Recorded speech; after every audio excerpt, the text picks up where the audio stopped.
Friends ఈ వీడియోలో చూడండి ఒక చిన్న పిల్ల ఒక కూట కూర్చొని చేతి పైన గీస్తుంటే వాళ్ళ అన్న వచ్చి ఏమైందమ్మా ఇట్లా చేతి పైన గీసుకుంటున్నావు అంటే అన్న నాకు వాచ్ అంటే చాలా ఇష్టం కానీ నా దగ్గర వాచ్ లేదన్న అని చెప్తుంది. అంతలోనే ఆ చిన్న బాబు వాళ్ళ డాడీ వచ్చేసి అరే ఈరోజు నీకు రిజల్ట్స్ వస్తున్నాయి కదా దా అని చెప్పేసి కాలేజ్కి తీసుకొస్తాడు.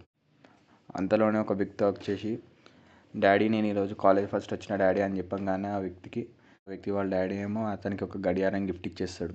ఇదంతా చిన్నబాబు వాళ్ళ డాడీ చూస్తూ ఉంటాడు. చూస్తూ ఉండగానే ఆ చిన్నబాబు వస్తాడు. డాడీ నేను క్లాస్ ఫస్ట్ వచ్చిన డాడీ అని చెప్తాడు. అప్పుడు ఆ చిన్నబాబుకి సరే నువ్వు ఇంటికి పో నేను నీకు గిఫ్ట్ తీసుకొని వస్తా అని చెప్పేసి ఆ బాబుని ఇంటికి పంపించేస్తాడు. కొంచెంసేపు అవ్వగానే ఆ వ్యక్తి వాళ్ళ కొడుకు దగ్గరికి వచ్చేసి ఇదిగో నువ్వు క్లాస్ ఫస్ట్ వచ్చినావు కదా అందుకే నీకోసం వాచ్ తెచ్చిన అని చెప్పేసి వాచ్ ఇస్తాడు. ఇప్పుడు ఆ బాబు చాలా థ్యాంక్స్ డాడీ అని చెప్పేసి ఆ వాచ్ తీసుకెళ్ళి వాళ్ళ చెల్లెకి ఇచ్చేస్తాడు.